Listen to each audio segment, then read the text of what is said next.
In this demonstration, we're going to look at 3 different ways to back up your files. We're going to look at 2 ways to back up files on Windows 10 Workstation, and then we'll also talk about backing up Windows 2016 server files. One way we're going to back up files on Windows 10 is with file history. The second method we're going to look at is backup and restore, an older backup feature that was first created for Windows 7 and is still available on Windows 10. First, let's take a look at setting up file history. We'll go to Start and then to Settings. Now we're going to Update and Security, and finally over to Backup. The first thing we're going to do is add a drive, so click Add a Drive. You can see I have a backup drive here, so I'll select my K drive. This automatically backs up your files. It gives you a very simple way to back up and retrieve those files from your hard drive. We can click on more options here to go a little deeper in. You can tell it when to back up.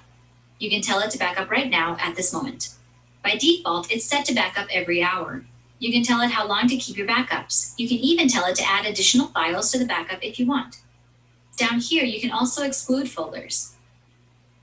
Currently, it's already added all these folders. Let's say I don't really care to back up my video folder.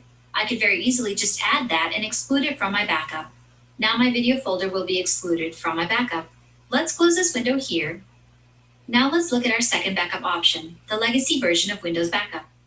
This method provides more than just a backup file history, and it can also back up the entire image of the computer. Let's go ahead and go to the search bar and type in Control Panel.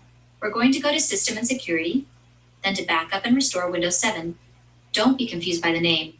Backup and Restore Windows 7 is what Windows calls the legacy backup utility. The first thing we need to do is set up the backup. So the first time you use the Backup and Restore tool, you'll click Set Up Backup. Keep in mind that you can't have more than one backup job on the system at a time. The first thing it wants to do is select a drive. I have this backup drive, Drive K, that I've already set up. So I'm going to go ahead and use this drive. Click Next. Now it gives you an option to let Windows choose for you and decide what to back up, or I can choose. I'm going to pick Let Me Choose and click Next. Now we're asked, what do you want to back up? I'm going to just go in and back up my Documents and Pictures libraries. I'm not going to create a system image, so I'll uncheck that here. Let's click Next. By default, once we create the backup, it'll automatically follow that same schedule.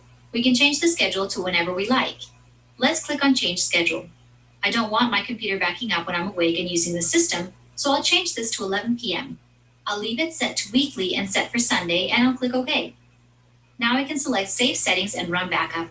It's running a backup right now. From this point on, it'll run a backup every Sunday at 11 p.m. Now let's look at backing up a domain controller. All right, I'm on this Windows 2016 server that's a domain controller. In order to do a backup of our domain controller in Windows Server 2016, you need to install the Windows Backup feature. The first thing we need to do is go into Add Roles and Features. Now we're going to just select Default, Next, Next, past everything until we get to Features. Then we're going to scroll down and go to Windows Server Backup. Select it, click Next. I can click Install.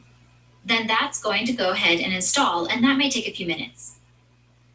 Once that's installed, we can go to our tools all the way down to Windows Server Backup. Using Windows Server Backup, you can schedule regular server backups, or you can schedule a single backup. In this case, we're going to just back up once. However, a good disaster recovery program would do regular backups. I'm going to click on Local Backup and then come over here and click Backup once. And since we've never backed up before, we have to use some different options. We're going to go ahead and select Next to back up the system state. Let's go ahead and click Custom. Click Next. We're going to click Add Items, and we're going to select that system state. So the system state includes the registry files, Active Directory, and other critical system files. We need to have some place other than the hard drive to store this backup, so I've connected a second drive to this system. I'm going to click Next. I could save this to a remote drive if I wanted, but I'm going to save it to a local drive. I have my local drive K that I'm going to use. We're going to click Next and Backup. Okay, so once this backup finishes, which will take a while, we'll have a good backup of our Active Directory, registry, and other critical system files. If we need to restore this backup later, we can come back here. That's it for this demonstration. In this demonstration, we covered 3 ways to back up files.